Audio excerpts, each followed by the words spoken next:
Ngayon guys, nandito po tayo sa kinakatayuan ni Michael Vlog. Papala po ng CR. So ito po CR na ito ay lalagyan natin ng mga PVC, yung mga labasan ng dumi. Papunta po dyan sa hukay na yan. Yan, papunta po dyan sa pipi ko na yan. Ayan, yan po, bali po dito yan nilalagay. Dito. So, tingnan naman po niyo kung gano'ng kahirap po. Aliko. What? So, dito po lalagyan pa namin ng mga outlet. So, ayun po. Ayun, kita-kita kasi mamaya lalagyan na natin. So, ngayon guys, maglalagay na po tayo ng PVC. Pwede na! Ayan, lalagyan na po natin ng mga kanyang kuhan. Hilamusan.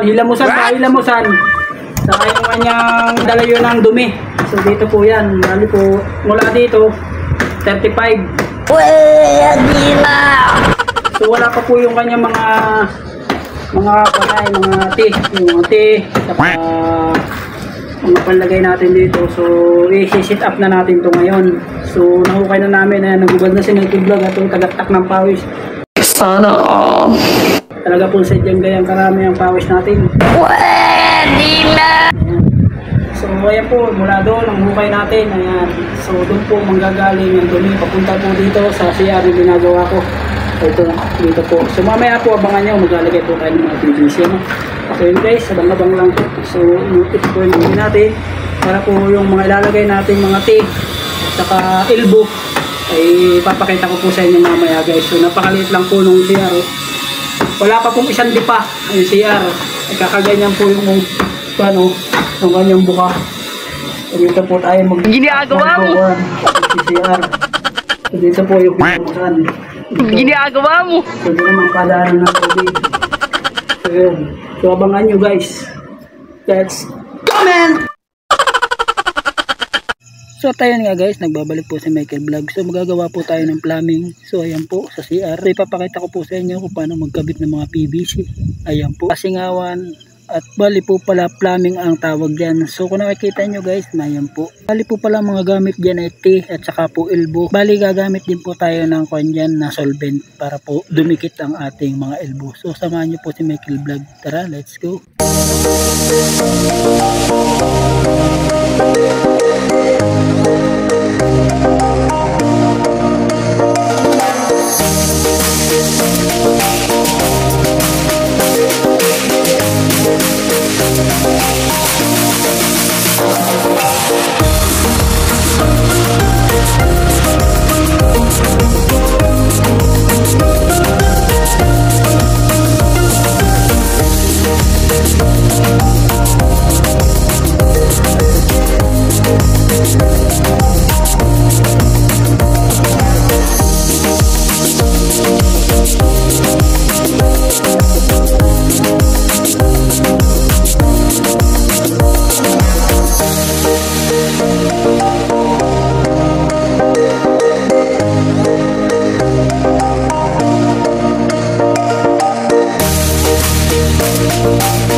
po pala yung wine na yan po ay dadalhin natin dito.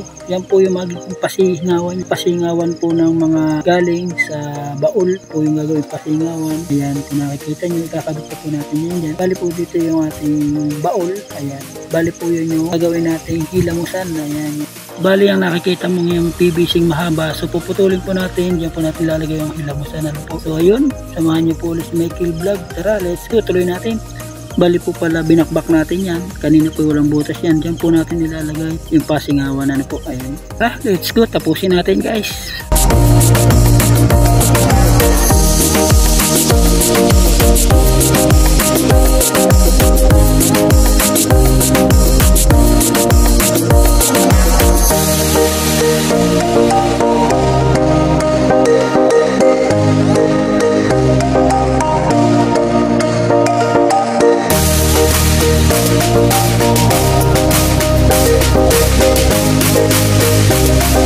So ayun nga guys, mga ka-Mike Vlog, so natapos na po natin lagyan at kompleto na po. Ayan po, diyan po lahat manggagaling ang mga dumi manggagaling sa baul. Ayan po. So bali po pala, lilayoutan na rin natin yan ng mga PVC na manggagaling naman sa labas na tubig. At ayan po yung ating kulay asol at kinabit ko na rin po. Samahan nyo ulit po si Michael Vlog pagkabit ng mga PVC na kulay asol. Ayan po, kakabit po niya yan sa mga tubig naman po yan. Tara, let's go.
So yun nga guys, hanggang dito na lang po ang vlog ni Michael Vlog. At ayun po, kung nagustuhan mo po ang video ko, so paki-like, paki-share para po lagi kayong updated sa lahat ng aking vlog. So mas po, hanggang dito na lang po ang vlog ni Michael Vlog. Ingat po, tapos na po yung ating pag-layout ng ating CR at ng ating mga tubig. So ingat po kayong lahat. I say tomorrow. Bye po, hanggang dito na lang po ang vlog ni Michael Vlog. Ingat po kayong lahat. Shout out po sa inyong lahat. Lalo na po sa mga subscriber ni Michael Vlog. Thank you rin po sa mga nag-share ng video at nag-like at nag-comment. Thank you so much po sa inyong lahat. Maraming salamat po. Hanggang dito na lang po ang vlog ni Michael Vlog.